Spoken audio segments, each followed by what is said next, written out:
Dobar dan, moje ime je Svetlana Brkić i ja sam arhitekta i vlasnica arhitektonskog projektnog biroa SB Project.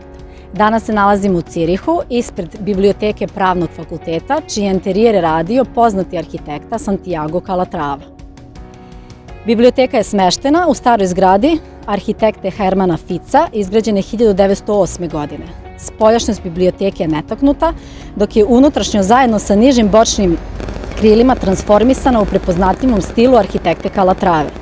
Konstrukcija interijera biblioteke, integrisana u police za knjige, savršeno se uklapa sa starom zgradom i podržava novu atrijumsku zgradu iznad bočnih krila. Uređenje interijera biblioteke završeno je 2004. godine. Čelični stubovi i grede formiraju police i omogućavaju novoj strukturi da pluta iznad postojeće zgrade.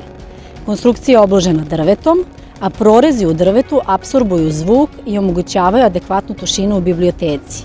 Radni prostori postavljeni su tako da štite čitača od svojih suseda, a ujedno omoguće direktan pristup zajedničkim prostorijama sa knjigama.